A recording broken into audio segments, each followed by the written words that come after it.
To God be the glory. Respected Reverend Dr. Rustum Khizer, Hind Jeffrey, DD PhD advisor and international mission director. I'm reading pastor's writing. Today is a 44th of the for portion 44 and Revelation 1 chapter 1 and verse 3. Blessed is he that readeth, and they that hear the word of this prophecy, and keep those things which are written therein, for the time is at hand. And pastor's writing.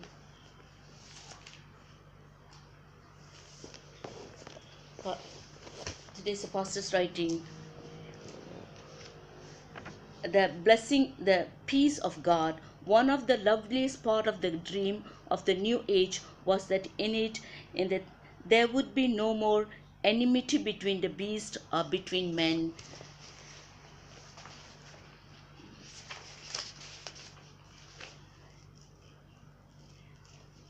And the Isaiah 11:6 says, the wolf also shall dwell in the lamb, and the leopard shall lie down with the kid, and the calf and the young lion and the flatting together, and the little children shall lead them. And this the way God brought the peace of God will flow.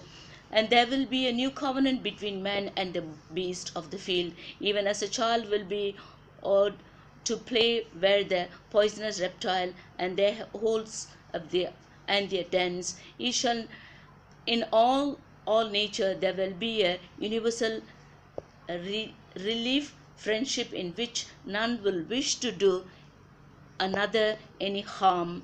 The coming age will bring the end of weariness of the sorrow and of pain. The people will not sorrow anymore. Jeremiah 31:21. Jeremiah 31 and 21.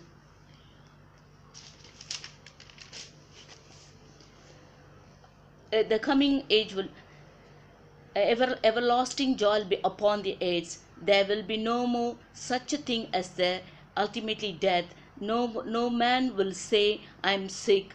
Death will be swallowed up in victory, and God wipe away tears from their faces.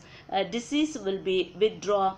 Anxiety, anguish, and lamentation will pass away. Childbirth will have no pain, and the reaper will not grow weary, and the builders will not be tailed one.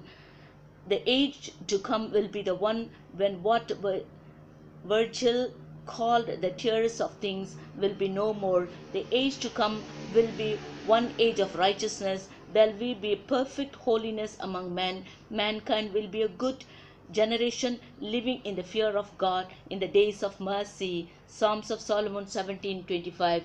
The revelation is that New Testament representative of all these apocalyptic works, which is tells that be terror before the ends of the time and of the blessings of the age to come.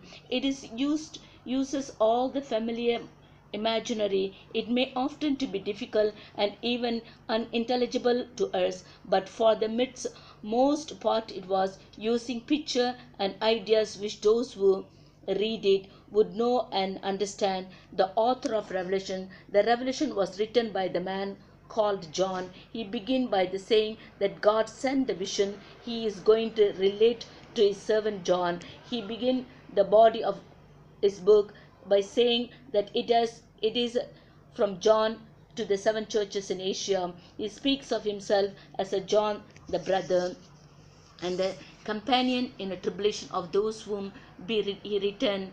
John, he says, I am he who heard and saw these things. That John was a Christian who lived in Asia in the same sphere. As that be Christian of the 7 churches, he calls himself the brother of those to whom he writes, and he says he too shares in the tribulation though which they was passing.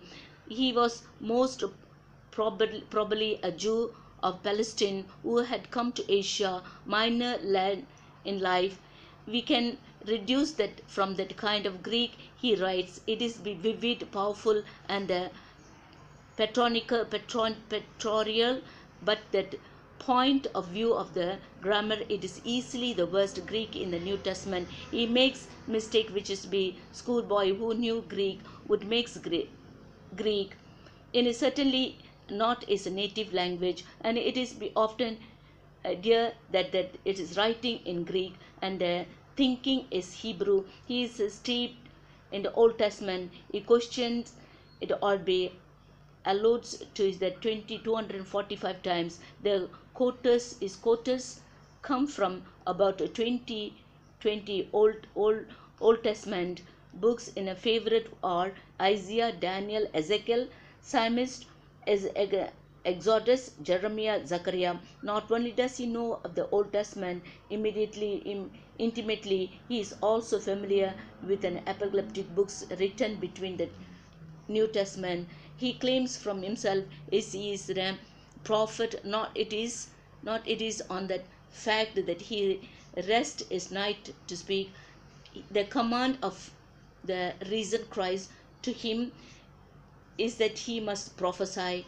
He is the true through the spirit of prophecy that Jesus gives his witness to the churches. God is the God of the holy, the prophets and the sends his angels to show his servant what is going to happen in the world. The angel speaks to him of his brothers, the prophets. His book is be characteristically prophesying or the words of prophecy. It is here that John's authority lies. He does not call himself an apostle or Paul. Does he when he wishes to underline his rights to speak? He has no official or administrative positions in the church. He is a prophet. He writes what he sees, and since what he sees comes from God, his word is faithful and true. And thank you very much. May God bless you all richly. Amen.